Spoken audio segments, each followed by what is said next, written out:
Welcome to డిసెట్. This is Eshwar. ఈ వీడియోలో మనం nuclear power plants, atomic and nuclear power plants భారతదేశంలో ఉన్నటువంటి వాటి గురించి డిస్కస్ చేసుకోబోతున్నాం. సో ఏ ప్రాంతాల్లో న్యూక్లియర్ పవర్ ప్లాంట్స్ అనేటువంటివి ఉన్నాయి, వీటి యొక్క వర్కింగ్ ప్రిన్సిపల్ అనేటువంటిది ఈ విధంగా ఉంది. ఈ న్యూక్లియర్ పవర్ ప్లాంట్స్లో ఎస్టాబ్లిష్ చేయడానికి గల కారణాలు ఏంటి, ఏ న్యూక్లియర్ మెటీరియల్ని న్యూక్లియర్ పవర్ ప్లాంట్స్లో యూజ్ చేస్తూ ఉన్నారు, ఏ మెటీరియల్ని కూలెంట్గా లేదంటే మోడరేటర్గా యూజ్ చేస్తూ ఉన్నారు, దానితో పాటు భారతదేశంలో ఇంకా కట్టడానికి సిద్ధంగా ఉన్నటువంటివి అంటే ఆల్రెడీ కట్టేటువంటి కార్యక్రమాన్ని చేస్తున్నటువంటివి ఇవన్నీ కూడా మనం ఈ వీడియోలో డిస్కస్ చేసుకోబోతూ ఉన్నాం. Let us start. సో ఇక్కడ చూసుకున్నట్లయితే ఈ న్యూక్లియర్ పవర్ ప్లాంట్స్కి సంబంధించి ఈ ప్రోగ్రామ్ని ఆవిష్కరించినటువంటి వ్యక్తి హోమీ జహాంగీర్ బాబా అండి. సో హోమీ జహాంగీర్ బాబా గారు ఈ యొక్క న్యూక్లియర్ పవర్ ప్లాంట్కి సంబంధించి లేదు అంటే ఇండియన్ అటామిక్ ఎనర్జీ ప్రోగ్రామ్కి సంబంధించి ఈయన ఈ యొక్క ఆవిష్కరణలు అనేటువంటివి చేయడం జరిగింది. So he is the main architect behind India's nuclear power program, India's nuclear program, India's atomic energy program. So అందుకోసమే హోమీ జహాంగీర్ బాబా గారిని father of nuclear research in ఇండియాగా పిలుస్తూ ఉంటారు, లేదంటే ఫాదర్ ఆఫ్ అటామిక్ ఎనర్జీగా, ఫాదర్ ఆఫ్ న్యూక్లియర్ ఎనర్జీగా హోమీ జహాంగీర్ బాబాని, సో హెచ్జే బాబా గారిని పిలుస్తూ ఉంటారు. ఇంపార్టెంట్ ఇన్ఫర్మేషన్ ఇక్కడ. సో న్యూక్లియర్ రీసెర్చ్కి సంబంధించి ఇండియాలో Tata institute of fundamental research అనేటువంటి దాన్ని 1945లో ఏర్పాటు చేశారు. సో భారతదేశంలో న్యూక్లియర్ సంబంధించి అణువుకు సంబంధించినటువంటి పరీక్షలకు సంబంధించినటువంటి ఇన్స్టిట్యూషన్ని Tata institute of fundamental research దీనిని 1945లో ఎస్టాబ్లిష్ చేయడం జరిగింది. దాని తర్వాత చూసుకున్నటువంటి అంశాలు మనం చూసుకున్నట్లయితే ఏప్రిల్ 1948లో, సో ఏప్రిల్ నెల 1948లో అటామిక్ ఎనర్జీ యాక్ట్ అనేటువంటి దాన్ని తీసుకురావడం జరిగింది అండి. Okay, so atomic energy act అనేటువంటి దాన్ని తీసుకురావడం జరిగింది. సో 10th August 1948లో అటామిక్ ఎనర్జీ కమిషన్ని కూడా ఏర్పాటు చేయడం జరిగింది. సో ముందుగా ఏప్రిల్ 1948లో భారతదేశానికి స్వతంత్రం వచ్చిన తర్వాత ఏప్రిల్ 1948లో అటామిక్ ఎనర్జీ చట్టము అనేటువంటిది, అటామిక్ ఎనర్జీ యాక్ట్ 1948ని తీసుకొచ్చారు. దానికి రిజల్ట్గా దాని ద్వారా, ఆ చట్టము ద్వారా సంక్రమించినటువంటి యొక్క రైట్స్తో, హక్కులతో, అధికారాలతో 10th August 1948న ఇండియన్ అటామిక్ ఎనర్జీ కమిషన్ని సెటప్ చేయడం జరిగింది. సో ఈ కమిషన్ అనేటువంటిది ministry of natural resources and scientific research పరిధిలో తీసుకొచ్చారు. ఓకేనా. సో ఫైనల్గా ఇండియన్ అటామిక్ ఎనర్జీ కమిషన్ ఏర్పాటు చేయగా దీన్ని ఆ టైంలో ఉన్నటువంటి ministry of natural resources and scientific research మంత్రిత్వ శాఖ పరిధిలోకి తీసుకొచ్చారు. ఇంకా తర్వాత మనం చూసుకున్నట్లయితే తర్వాత డిపార్ట్మెంట్ ఆఫ్ అటామిక్ ఎనర్జీని ఏర్పాటు చేసుకున్నారు. డిపార్ట్మెంట్ ఆఫ్ అటామిక్ ఎనర్జీని ఏర్పాటు చేసుకున్నారు ఆగస్టు 3వ తేదీ 1954లో. సో ఇది డైరెక్ట్గా డిపార్ట్మెంట్ ఆఫ్ అటామిక్ ఎనర్జీ అనేటువంటిది డైరెక్ట్గా ప్రెసిడెంట్ ఆఫ్ ఇండియా యొక్క ఆర్డర్ మేరకు ప్రైమ్ మినిస్టర్ కంట్రోల్లోకి వచ్చింది. సో డిపార్ట్మెంట్ ఆఫ్ అటామిక్ ఎనర్జీకి సంబంధించి సో ఈ డిపార్ట్మెంట్లో చేసేటువంటి ప్రతి కార్యక్రమాన్ని కూడా డైరెక్ట్గా భారతదేశంలో ఉన్నటువంటి ప్రైమ్ మినిస్టర్కు రిపోర్ట్ చేయవచ్చు అండి. ఇప్పుడు ఫర్ ఎగ్జాంపుల్గా తీసుకుంటే ఏ విధంగా రీసెర్చ్ అండ్ అనాలిసిస్ వింగ్ అనేటువంటి ఒక సంస్థ ఏదైతే ఉందో దాన్ని మనం రా అని పిలుస్తూ ఉంటాం. సో ఈ సంస్థ ఏ విధంగా డైరెక్ట్ ప్రైమ్ మినిస్టర్ ఆఫ్ ఇండియాకి రిపోర్ట్ చేస్తూ ఉందో అదేవిధంగా డిపార్ట్మెంట్ ఆఫ్ అటామిక్ ఎనర్జీలో జరిగేటువంటి ప్రతి చర్యని కూడా డైరెక్ట్ ప్రైమ్ మినిస్టర్ ఆఫ్ ఇండియాకి రిపోర్ట్ చేయవచ్చు. సో దీనికి సంబంధించినటువంటి ఆర్డర్స్ ప్రెసిడెంట్ ఆఫ్ ఇండియా ఇవ్వటం జరిగింది. నెక్స్ట్ అంశం మనం చూసుకున్నట్లయితే మార్చ్ 1, 1958లో, మార్చి 1, 1958వ సంవత్సరంలో అటామిక్ ఎనర్జీ కమిషన్ అనేటువంటిది ఏదైతే ఏర్పాటు చేసుకున్నామో సో దానిని డిపార్ట్మెంట్ ఆఫ్ అటామిక్ ఎనర్జీలోకి పరిధిలోకి తీసుకొచ్చారు. సో అటామిక్ ఎనర్జీ కమిషన్ని మార్చి 1, 1958లో డిపార్ట్మెంట్ ఆఫ్ అటామిక్ ఎనర్జీ పరిధిలోకి తీసుకురావడం జరిగింది. దాని తర్వాత చూసుకున్నట్లయితే మరి అటామిక్ ఎనర్జీకి సంబంధించి అటామిక్ ఎనర్జీ అనేటువంటిది లేదా న్యూక్లియర్ ఎనర్జీ అనేటువంటిది ఏ విధంగా ప్రొడ్యూస్ చేస్తారు అనేటువంటి అంశాన్ని నేను ఇమేజ్ రూపంలో మీకు తెలియజేస్తాను. సో ముందుగా ఇక్కడ ఒక వెజల్ ఉంటుంది, ఒక ఛాంబర్ ఉంటుంది. దీన్ని రియాక్టర్ వెజల్ అని పిలుస్తూ ఉంటాము అండి. దీన్ని ఏమంటాము అంటే రియాక్టర్ వెజల్ అని పిలుస్తూ ఉంటాం. సో ఈ వెజల్లోనే దీని లోపలనే మెటీరియల్ వేస్తారు. దీనిలోనే ఈ వెజల్లోనే రేడియో యాక్టివ్ మెటీరియల్ అనేటువంటిది వేస్తూ ఉంటారు. ఫర్ ఎగ్జాంపుల్గా తీసుకుంటే ఆ రేడియో యాక్టివ్ మెటీరియల్ యురేనియం అండి. యురేనియం కానీ, థోరియం కానీ, మోనజైట్ కానీ, రేడియం కానీ. సో ఇట్లాంటి న్యూక్లియర్ మెటీరియల్స్ ఏవైతే ఉంటాయో యురేనియం కానీ, థోరియం కానీ, మోనజైట్ కానీ, రేడియం కానీ ఇట్లాంటి మెటీరియల్స్ని తీసుకొని ఈ యొక్క రియాక్టర్ వెజల్లో డ్రాప్ చేస్తారు. వేసిన తర్వాత దీని లోపల రియాక్షన్స్ అనేటువంటివి జరుగుతూ ఉంటాయి. సో రియాక్షన్స్ అనేటువంటివి జరిగినప్పుడు ఆ రియాక్షన్స్ ద్వారా వేడి ఉష్ణము అనేటువంటిది జనరేట్ అవుతుంది. సో హీట్ ఎనర్జీ అనేటువంటిది జనరేట్ అవుతుంది. సో ఆ హీట్ ఎనర్జీ అనేటువంటిది ఏదైతే జనరేట్ అయ్యిందో ఈ యొక్క రియాక్టర్ వెజల్లో ఉన్నటువంటి రేడియో యాక్టివ్ మెటీరియల్ ద్వారా సో ఆ జనరేట్ అయినటువంటి హీట్ ఎనర్జీని స్టీమ్ జనరేటర్లోకి దీనిలోకి పంపించడం జరుగుతూ ఉంది. సో దీనిలో స్టీమ్ జనరేటర్లో ఏముంటుంది, దీని లోపలికి వాటర్ను పంపిస్తారు. ఇక్కడ నుంచి రేడియో యాక్టివ్ మెటీరియల్ ద్వారా ఇది ఒక చాంబర్ తీసుకుంటారు. దీనిలో న్యూక్లియర్ మెటీరియల్ అనేటువంటిది డ్రాప్ చేస్తారు. న్యూక్లియర్ మెటీరియల్ అనేటువంటిది డ్రాప్ చేయడం ద్వారా ఇక్కడ హీట్ అనేటువంటిది జనరేట్ అయింది. సో జనరేట్ అయినటువంటి హీట్ని ఇంకొక చాంబర్లో పంపిస్తారు. ఈ చాంబర్లోకి నీటిని పంపిస్తారండి. సో ఇక్కడ నుంచి మనకి ఏమవుతుంది, వేడి హీట్ ఎనర్జీ అనేటువంటిది ఈ చాంబర్లోకి వస్తుంది. ఈ చాంబర్లోనే నీరు కూడా ఉంటుంది. సో ఎప్పుడైతే నీరు ఉన్నటువంటి చాంబర్లోకి వేడిని పంపిస్తుంది ఏమవుతుంది అండి, సో లిక్విడ్గా ఉన్నటువంటిది గ్యాసియస్ రూపంలో అంటే స్టీమ్ రూపంలో మారుతుంది. ఓకేనా. సో దీనిలోకి ఇప్పుడు వేడి ఉన్నది, సో హీట్ ఉంది, దీని లోపల నీరు పంపిస్తే ఆ నీరు లిక్విడ్ స్టేట్లో ఉన్నది కాస్త ఏమవుతుంది అండి, నీటి రూపంలో ఉన్నది ఏమవుతుంది, గ్యాస్ రూపంలోకి మారుతుంది. సో ఆ గ్యాస్ రూపంలో వచ్చినటువంటి నీరుని ఏం చేస్తారు అంటే ఒక టర్బైన్కి సంబంధించి బ్లేడ్స్ ఉంటాయి, టర్బైన్స్ అంటాం, లేదా టర్బైన్స్ యొక్క ఫ్యాన్స్ ఉంటాయి. సో దానిపైకి ఈ ఒక గ్యాస్ని ప్రొజెక్ట్ చేస్తారు. సో ఎప్పుడైతే గ్యాస్ని ప్రొజెక్ట్ చేస్తారో ఆటోమేటిక్గా ఈ టర్బైన్స్కి ఉన్నటువంటి బ్లేడ్స్ అనేటువంటివి రొటేట్ అవుతూ ఉంటాయి. సో టర్బైన్స్కి ఉన్నటువంటి బ్లేడ్లు ఎప్పుడైతే రొటేట్ అవుతూ ఉంటాయో సో ఇక్కడ ఏం జరుగుతుంది అంటే మెకానికల్ ఎనర్జీ కాస్త ఎలక్ట్రికల్ ఎనర్జీగా కన్వర్ట్ అవుతుంది. So whenever we send steam onto the fans of turbines, they rotates. Whenever the fans of the turbines rotates, they convert mechanical energy into electrical energy. So that electrical energy is transferred from one place to another place through the help of the cables, right? So this is how the nuclear power plant mechanism is working. So what is the final motto of nuclear power plants? The final motto of nuclear power plants is that to generate electrical energy as the ultimate thing. So nuclear power plants యొక్క ముఖ్య ఉద్దేశం ఏంటి అంటే nuclear ఎనర్జీని generate చేయటము. ఏ విధంగా ఇక్కడ generate చేస్తాము, యురేనియం మెటీరియల్ ద్వారా జనరేట్ చేస్తాం.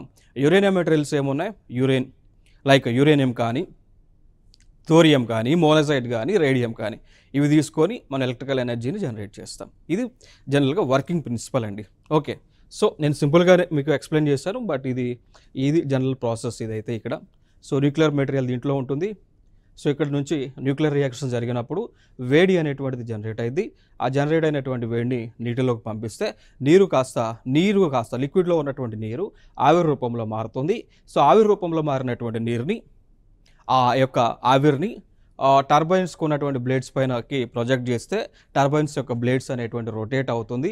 ఎప్పుడైతే రొటేషన్ జరుగుతుందో మెకానికల్ ఎనర్జీ కాస్త ఎలక్ట్రికల్ ఎనర్జీగా ఈ జనరేటర్లో కన్వర్ట్ అయ్యి ఆ జనరేట్ అయినటువంటి ఎలక్ట్రికల్ ఎనర్జీని ఈ స్తంభాల ద్వారా ఎలక్ట్రికల్ లైన్స్ ద్వారా ఎనర్జీని ఒక ప్రాంతం నుంచి ఇంకో ప్రాంతానికి సరఫరా చేస్తారు. సో దీనిలో ఇంకా అడిషనల్గా కూలెంట్ టవర్స్ అని, సర్క్యులర్ పంప్స్ అని ఇవన్నీ కూడా వాడుతుంటారు. వీటి యొక్క మెకానిజం ఏంటి అంటే ఇక్కడ న్యూక్లియర్ ఎనర్జీలో న్యూక్లియర్ మెటీరియల్ ఏదైతే రియాక్షన్ జరుపుతూ ఉన్నామో ఇది అన్లిమిటెడ్ ఎనర్జీని ప్రొడ్యూస్ చేస్తూ ఉంటుంది. సో అందుకోసం ఇక్కడ న్యూక్లియర్ రియాక్షన్స్ని కంట్రోల్ చేయడానికి హెవీ వాటర్ అని కండెన్సేట్ పంప్ అని, సర్క్యులేటింగ్ పంప్ అని, కూలింగ్ టవర్ అని యూజ్ చేస్తూ ఉంటాం, రైట్. సో ఇది జనరల్గా వర్కింగ్ ప్రిన్సిపల్. సో దీనిలోనే మనం చూసుకున్నట్లయితే ఈ న్యూక్లియర్ పవర్ ప్లాంట్స్కి సంబంధించి భారతదేశంలో మొట్టమొదటిది సో 4th August 1956న భారతదేశానికి సంబంధించి మొట్టమొదటి న్యూక్లియర్ పవర్ ప్లాంట్ని ఏర్పాటు చేశారు.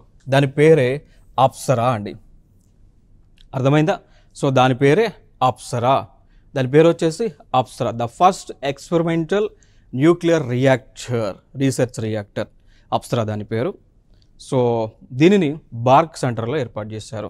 సో ట్రాంబే క్యాంపస్లో ఉన్నటువంటి బాబా అటమిక్ రీసెర్చ్ సెంటర్ ఏదైతే ఉందో సో అక్కడ దీన్ని ఎస్టాబ్లిష్ చేయడం జరిగింది 4th ఆగస్టు 1956లో. నెక్స్ట్ చూసుకున్నట్లయితే ఈ అప్సరా అనేటువంటి రీసెర్చ్ రియాక్టర్ లేదంటే న్యూక్లియర్ రియాక్టర్ ఏదైతే ఉందో సో ఇది ఆసియా ఖండంలోనే మొట్టమొదటిది అండి. ఆసియా ఖండంలోనే మొట్టమొదటిది Apsara is the India's first nuclear reactor. Even the research reactor అయినప్పటికీ కూడా ఇది ఇండియాలో ఫస్ట్ రియాక్టర్, ఏషియాలో కూడా first reactor Apsara nuclear reactor పేరు. దాని తర్వాత కామిని అనేటువంటి న్యూక్లియర్ రియాక్టర్ని డెవలప్ చేశారు. సో దాన్నే ఏమని పిలుస్తాము అంటే Kalpakkam mini రియాక్టర్గా పిలుస్తామండి. Kalpakkam mini nuclear రియాక్టర్గా పిలుస్తూ ఉంటాం. సో దీన్ని మనకి కాలపక్కం తమిళనాడు ప్రాంతంలో ఉంటుంది. సో అక్కడ ఎస్టాబ్లిష్ చేశారు.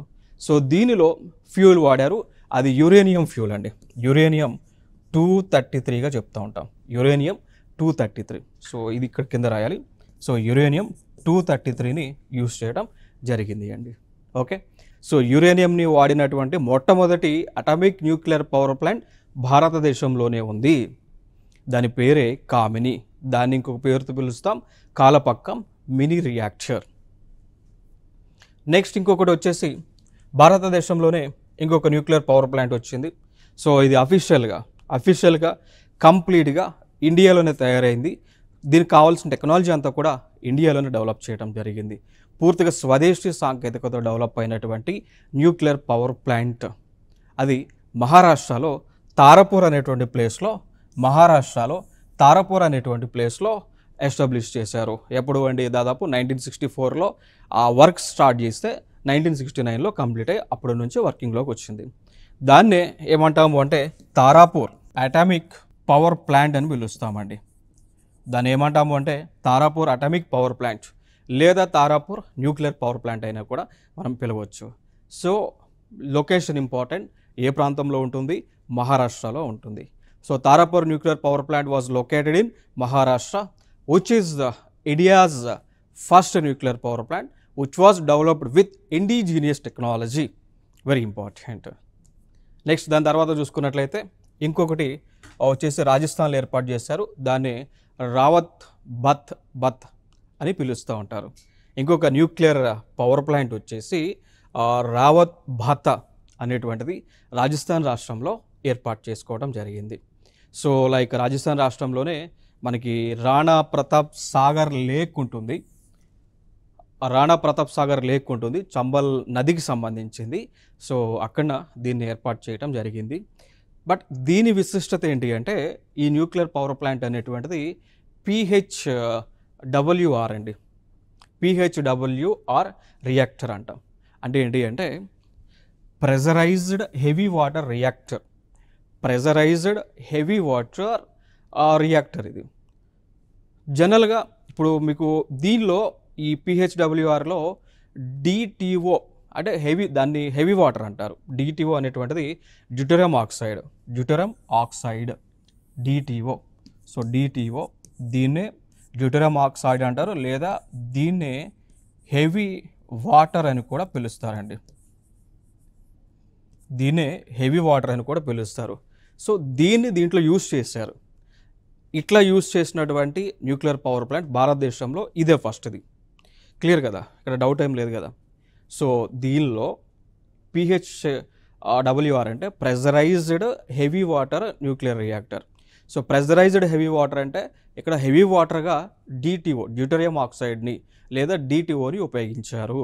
ఓకే, సో దాన్ని ఉపయోగించారు. అది ప్రెషర్తో దానిలో ఉపయోగిస్తారు అన్నట్టు. సో అట్లా ఇది ఒక type of nuclear power plant భారతదేశంలో ఉంది. ఇంక ఇది కాక మనకి లైట్ వాటర్ ఉంటుంది. సో లైట్ వాటర్ రియాక్టర్ ఉంటుంది, LWR అంటాం. ఇదేమో హెవీ వాటర్ ఉపయోగిస్తారు, ఇంకొక టైప్లో లైట్ వాటర్ను ఉపయోగిస్తారు. రాజబత్ న్యూక్లియర్ పవర్ ప్లాంట్, సో ఇది pressurised heavy water reactor. So దీనిలో DTO డ్యూటెరియం ఆక్సైడ్ని ఉపయోగించడం జరుగుతూ ఉంది. నెక్స్ట్ ఇంకొక న్యూక్లియర్ పవర్ ప్లాంట్ వచ్చేసి కుడన్కులం న్యూక్లియర్ పవర్ ప్లాంట్. సో దీని యొక్క విశిష్టత ఏంటి అంటే భారతదేశంలోనే అతిపెద్ద న్యూక్లియర్ పవర్ ప్లాంట్ ఇది. కుడన్కులం న్యూక్లియర్ పవర్ ప్లాంట్ అనేటువంటిది భారతదేశంలో అతిపెద్ద న్యూక్లియర్ పవర్ ప్లాంట్. ఏ రాష్ట్రంలో ఉంది? తమిళనాడు రాష్ట్రంలో ఉంది. So very important, place important. So Tamil Nadu రాష్ట్రంలో ఉంది. ఇంపార్టెంట్, ఇవన్నీ కూడా ఇంపార్టెంటే. లైక్ ఇప్పుడు అంతకుముందు డిస్కస్ చేస్తా, తారాపూర్ న్యూక్లియర్ పవర్ ప్లాంట్ ఏ రాష్ట్రంలో ఉంది? మహారాష్ట్రలో ఉంది. కుడన్కులం న్యూక్లియర్ పవర్ ప్లాంట్ ఏ రాష్ట్రంలో ఉంది? తమిళనాడులో ఉంది. Okay, so Rawatbhata nuclear power plant ఏ రాష్ట్రంలో ఉంది? రాజస్థాన్లో ఉంది. వెరీ ఇంపార్టెంట్ ఏరియాస్ ఇవి. సో ఈ యొక్క కుడన్కులం న్యూక్లియర్ పవర్ ప్లాంట్ యొక్క విశిష్టత ఏంటి అంటే ఇది భారతదేశంలోనే అతిపెద్ద న్యూక్లియర్ పవర్ ప్లాంట్ అండి. సో దీని యొక్క కెపాసిటీ మనం చూసుకున్నట్లయితే ఇంచుమించు 6000 మెగావాట్స్ వరకు దీని కెపాసిటీ ఉంటుంది. 6000 మెగావాట్స్ వరకు దీని కెపాసిటీ, అంటే ఇంత మేర విద్యుత్ని ఉత్పత్తి చేయగలిగినటువంటి కెపాసిటీ కుడన్కులం న్యూక్లియర్ పవర్ ప్లాంట్ తమిళనాడులో ఉంటుంది. నెక్స్ట్ చూసుకున్నట్లయితే దాని తర్వాత ఈ న్యూక్లియర్ పవర్ ప్లాంట్స్ ఏవైతే ఉన్నాయో గవర్నమెంట్ ఆఫ్ ఇండియా ఎస్టాబ్లిష్ చేస్తూ ఉంది కదా, మరి దాన్ని కంట్రోల్ చేసేటువంటి ఒక వ్యవస్థ ఉండాలి కదా. ఇప్పుడు ప్రతిదీ గవర్నమెంట్ ఆఫ్ ఇండియా కంట్రోల్ చేయాలంటే చేయలేదు కదా.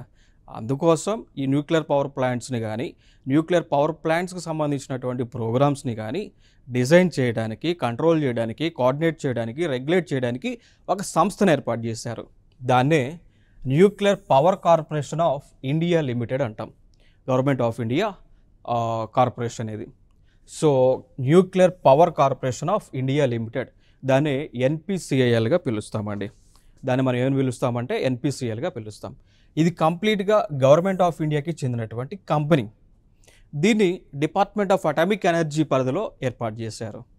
ఏర్పాటు చేసింది కూడా లైక్ 17 సెప్టెంబర్ 1987లో అండి. 1987లో 17 సెప్టెంబర్లో ఏర్పాటు చేశారు. క్లియర్. సో NPCIL యొక్క ముఖ్య ఉద్దేశం ఏంటి? భారతదేశంలో న్యూక్లియర్ మెటీరియల్ ద్వారా ఎనర్జీని ప్రొడ్యూస్ చేయటం, ఎలక్ట్రికల్ ఎనర్జీని ప్రొడ్యూస్ చేయటం. సో దీని యొక్క హెడ్ క్వార్టర్ కూడా మనకి మహారాష్ట్రలో ముంబై నగరంలో ఏర్పాటు చేశారు. సో ఇది హెడ్ ఆఫీస్ వచ్చేసి ముంబైలో ఉంటుంది. సో చూడవచ్చు, nuclear power corporation of India limited, government of India enterprise, department of atomic energy పరిధిలో ఉంటుంది, ముంబైలో ఉంటుంది. దీని యొక్క బాధ్యతలు ఏంటి అంటే భారతదేశంలో న్యూక్లియర్ ఎనర్జీని ప్రొడ్యూస్ చేయటము. సో చూడవచ్చు, ఈ న్యూక్లియర్ పవర్ ఇండియాలో చూసుకుంటే ఇన్ టర్మ్స్ ఆఫ్ పర్సంటేజ్లో మరి ఎంత పర్సంటేజ్లో న్యూక్లియర్ ఎనర్జీని ప్రొడ్యూస్ చేస్తున్నారు అనేటువంటిది కూడా మనకి ఇక్కడ ఇంపార్టెంట్. సో ముందుగా మనం చూద్దాం, న్యూక్లియర్ ఎనర్జీ ప్రొడక్షన్ అనేటువంటిది 1.81% ఉంది భారతదేశంలో.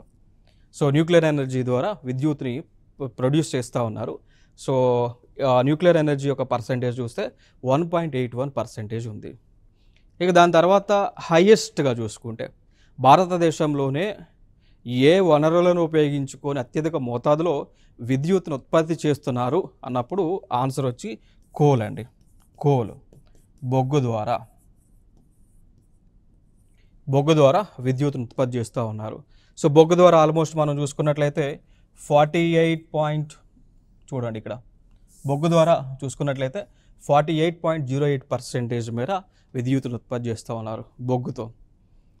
హైడ్రో ద్వారా అంటే నీటి ద్వారా 10.37%, న్యూక్లియర్ ద్వారా 10.81%, ఆయిల్ అండ్ గ్యాస్ ద్వారా 5.61%, స్మాల్ హైడ్రో పవర్ ప్లాంట్స్ ద్వారా 1.12%, సోలార్ విద్యుత్ వచ్చేసి 20.05%, విండ్ ద్వారా 10.46% ఎనర్జీని ప్రొడ్యూస్ చేస్తూ ఉన్నారు. సో ఫైనల్గా భారతదేశంలో అత్యధిక మోతాదులో విద్యుత్తును ప్రొడ్యూస్ చేసేది బొగ్గు ద్వారా, కోల్ ద్వారా. సెకండ్ ప్లేస్లో సోలార్ ద్వారా, సౌరశక్తి ద్వారా. తర్వాత మనం చూసుకున్నట్లయితే విండ్ ఎనర్జీ. మూడవ ప్లేస్లో పవన విద్యుత్ ద్వారా విద్యుత్తును ప్రొడ్యూస్ చేస్తూ ఉన్నారు. తర్వాత చూసుకున్నట్లయితే హైడ్రో, నీటి ద్వారా. సో జల విద్యుత్ కేంద్రాల ద్వారా ప్రొడ్యూస్ చేస్తూ ఉన్నారు 10.37. తర్వాత స్థానం మనం చూసుకున్నట్లయితే ఆయిల్ అండ్ గ్యాస్ ద్వారా అది 5.61%. తర్వాత న్యూక్లియర్ ద్వారా 1.81%. తర్వాత స్మాల్ హైడ్రో పవర్ ప్లాంట్స్ ద్వారా 1.12% మేర విద్యుత్తుని ప్రొడ్యూస్ చేస్తూ ఉన్నారు. సో ఇది ఇండియాలో ఉన్నటువంటి ప్రజెంట్ సినారియో. సో ఈ విధంగా ఎనర్జీని ప్రొడ్యూస్ చేస్తూ ఉన్నారు. నెక్స్ట్ చూసుకున్నట్లయితే మరి భారతదేశంలో ప్రస్తుతం ఉన్నటువంటి న్యూక్లియర్ పవర్ ప్లాంట్స్ ఎన్ని ఉన్నాయంటే టోటల్గా 22 ఉన్నాయండి. భారతదేశంలో న్యూక్లియర్ పవర్ ప్లాంట్స్ ఇప్పుడు ప్రజెంట్ ఉన్నది 22 ఉన్నాయి. సో ఈ 22 వచ్చేసి 7 ప్లేసెస్లోనే ఉన్నాయి. అర్థమైంది కదా. జనరల్గా ప్లేసెస్లో అంటే ఇప్పుడు ఫర్ ఎగ్జాంపుల్ ఇక్కడ ఏం జరిగింది అంటే ఇప్పుడు ఒక ప్లేస్ ఉన్నామనుకోండి. ఫర్ ఎగ్జాంపుల్ తీసుకుంటే తమిళనాడులో కుండన్కులం ఉంది. తమిళనాడులో కుండన్కులం ప్లేస్ అనేటువంటిది ఉంది. సో ఈ ప్లేస్లోనే ఒకటి కంటే ఎక్కువ ఉన్నాయి. ఈ ప్లేస్లోనే ఒకటి కంటే like first stage, second stage, third stage, fourth stage power plants అని ఉన్నాయి అన్నట్టు. సో అవన్నీ కలుపుకుంటే టోటల్ ఫిగర్ వచ్చి 22 వచ్చింది. ఓవరాల్గా ప్లేసెస్ మాత్రం 7 ప్లేసెస్. ఇప్పుడు చూడండి ఇప్పుడు ఈ ప్లేసెస్లోనే న్యూక్లియర్ పవర్ ప్లాంట్స్ ఉన్నాయి. ఇప్పుడు ఫర్ ఎగ్జాంపుల్గా తీసుకుంటే కర్ణాటక రాష్ట్రం నుంచి కైగా అనేటువంటి ప్లేస్లో న్యూక్లియర్ పవర్ ప్లాంట్ ఉంది. గుజరాత్లో కాక్రాపర్ అనేటువంటి ప్లేస్లో ఉన్నాయి. సో దాని పేరు కూడా కాక్రాపర్ న్యూక్లియర్ పవర్ ప్లాంట్ అంటారు. దానిలో power plant 1, power plant 2, power plant 3, power plant 4 అట్లా ఉన్నాయి. సో అట్లా కలిపి మీకు 22 వచ్చినాయి. చెప్పేది అర్థమవుతుంది అనుకుంటా మేబీ. నెక్స్ట్ తమిళనాడు చూసుకుంటే కొడన్కులం. తమిళనాడులోనే మళ్ళీ కాలపక్కం ఉంటుంది, అక్కడ కూడా ఉంది. సో దాన్ని కాలపక్కం న్యూక్లియర్ పవర్ ప్లాంట్ అంటారు, లేదంటే మద్రాస్ పవర్ ప్లాంట్ అని కూడా అంటారు. మద్రాస్ న్యూక్లియర్ పవర్ ప్లాంట్ అని కూడా పిలుస్తారు. తర్వాత ఉత్తరప్రదేశ్లో నరోరా అనేటువంటి ఒక ప్లేస్లో నరోరా న్యూక్లియర్ పవర్ ప్లాంట్ ఉంది. ఓకే. నెక్స్ట్ రాజస్థాన్లో మనం చూసాం ఆల్రెడీ, అక్కడే రావత్ బతా న్యూక్లియర్ పవర్ ప్లాంట్ అంటారు. దాన్నే మళ్ళీ రాజస్థాన్ న్యూక్లియర్ పవర్ ప్లాంట్ అని కూడా పిలుస్తారు. 2 పేర్లు సేమే. దాని తర్వాత మహారాష్ట్రలో తారాపూర్ అని న్యూక్లియర్ పవర్ ప్లాంట్. టోటల్గా ప్లేసెస్ 7 కదా. ఇప్పుడు ఇది చూడండి, ఇక్కడ 1 2 3 4 5 6 7 ప్లేసెస్లో ఉన్నాయి. టోటల్గా 7 ఉన్నాయి. ఈ 7లో అన్నీ యాడ్ చేసుకుంటే, అన్ని యూనిట్స్ అని యాడ్ చేసుకుంటూ వస్తే 22 అవుతాయి. సో ప్రస్తుతం భారతదేశంలో ఉన్నటువంటి కెపాసిటీ. సో ఇక్కడ చూసుకున్నట్లయితే ఇక్కడ ఆల్రెడీ మనం చూసాం తారాపూర్ అటామిక్ పవర్ ప్లాంట్ మహారాష్ట్రలోనే ఉంటుంది. మళ్ళీ తారాపూర్ అటామిక్ పవర్ ప్లాంట్ రెండవది సేమ్ అదే ప్లేస్లోనే ఉంటుంది, అదే యూనిట్లోనే ఉంటుంది. సో ఇది రెండవది. మూడవది మళ్ళీ కోట రాజస్థాన్లో ఉంటుంది. రాజస్థాన్ అటామిక్ పవర్ ప్లాంట్ అని పిలుస్తాం. దీన్నే మనం రావత్ బాతా న్యూక్లియర్ పవర్ ప్లాంట్ అంటాం. మళ్ళీ ఇదే కోటాలో రాజస్థాన్ అటామిక్ పవర్ ప్లాంట్ ఉంది. దాని తర్వాత తమిళనాడులో కాలపక్కం అనేటువంటి ప్లేస్లో కాలపక్కం న్యూక్లియర్ పవర్ ప్లాంట్, దాన్నే మళ్ళీ ఇంకేమైనా పిలుస్తున్నాం మద్రాస్ అటామిక్ పవర్ ప్లాంట్ అని కూడా పిలుస్తుంటాం. మళ్ళీ ఇదే ప్లాంట్లో 1986లో ఇదే ప్లేస్లో 1986లో ఇంకొక ప్లాంట్ని ఎస్టాబ్లిష్ చేశారు. అప్పటి నుంచి వర్కింగ్లోకి వచ్చింది మద్రాస్ అటామిక్ పవర్ ప్లాంట్ 2 అండి, MAPS 2 అంటాం. క్లియర్ కదా. సో ఇట్లా మనకి 22 వచ్చినాయి. ఓవరాల్గా అయితే ఇండియాలో ఉన్న న్యూక్లియర్ పవర్ ప్లాంట్స్ లొకేషన్స్ 7 ఉంటాయి. సో 7 గుర్తుపెట్టుకుంటే సరిపోద్ది. తారాపూర్ మహారాష్ట్ర, రాజస్థాన్ది రావత్ బాతా రాజస్థాను, మద్రాస్ అన్నది కాలపక్కం తమిళనాడు. నెక్స్ట్ ఇంకా ఫర్దర్గా ఇంకా ఉన్నాయి. నరోరా అని ఉంటుంది యూపీలో. So Narora atomic power plant Narora UP ఇది.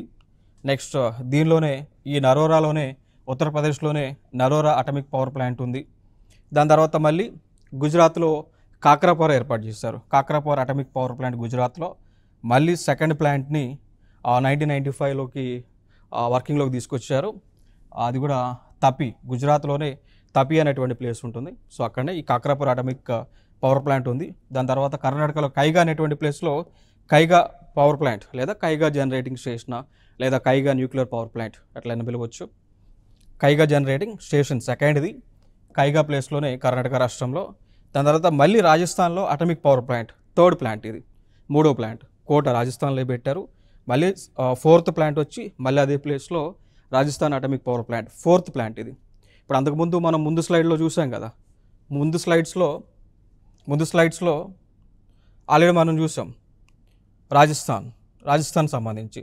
చూడండి ఇక్కడ రాజస్థాన్ 1, రాజస్థాన్ 2 ఇది ఈ స్లైడ్స్లో.